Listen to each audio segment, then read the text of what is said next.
এদেরকে কোনো সুযোগ দেওয়া যাবে না। সুযোগ প্রচুর গেছে। আমরা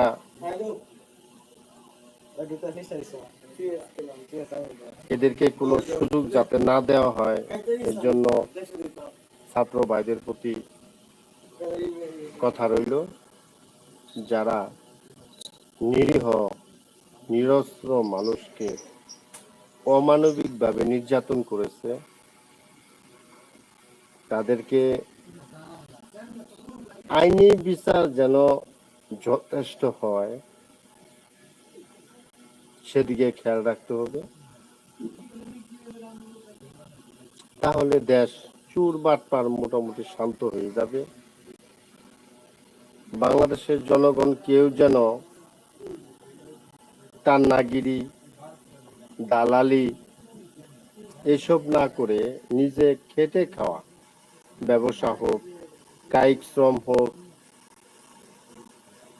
নিজস্ব কর্ম করে খেতে পারে এমন হাতিয়ার তাদেরকে দেওয়া।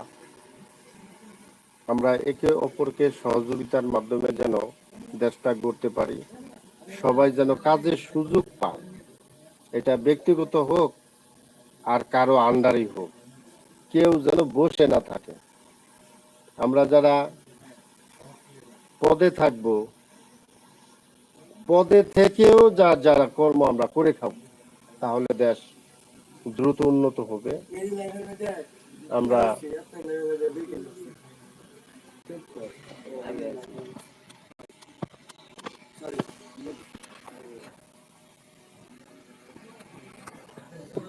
তাহলে আমরা দ্রুত দেশকে উন্নত করতে পারবো। যারা আমরা নিজের কর্মকে দাম দিই না, নিজের জ্ঞানের কোনো মূল্য দিই না, এ সমস্ত লোক হলো দেশের বোঝা। এরাই চোর, এরাই চুগলখোর। আমাদেরকে কর্ম করে খেতে হবে। যার কর্ম নেই, কর্মের বাহন নেই, তাকে হেল্প করা।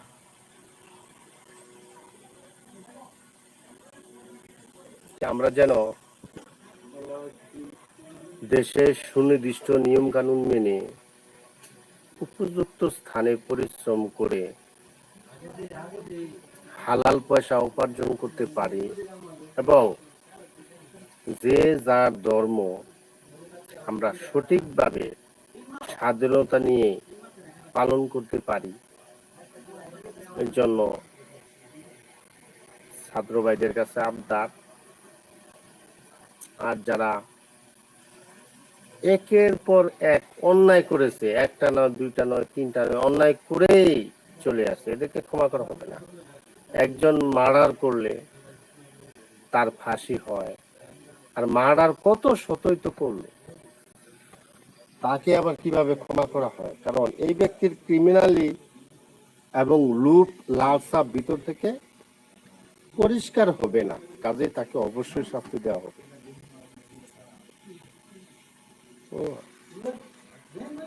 লোভ একজনের থাকতে পারে, নেতার থাকতে পারে।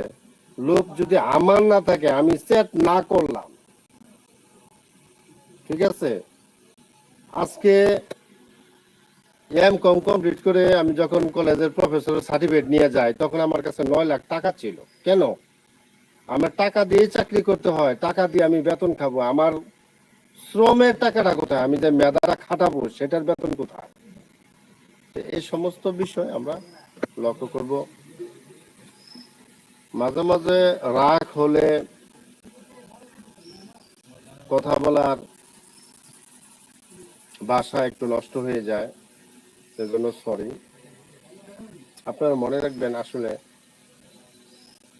আমি মেধা অর্জন করেছি বলে আমি অন্যায় করিনি। আমি খারাপ ভালোটা সহজেই বুঝতে পারি। কাজ করার আগে কি করতে হবে এবং করলে পরে এটার প্রতিক্রিয়া কি, এ সম্পর্কে যে জানে বুঝে সেই শিক্ষিত।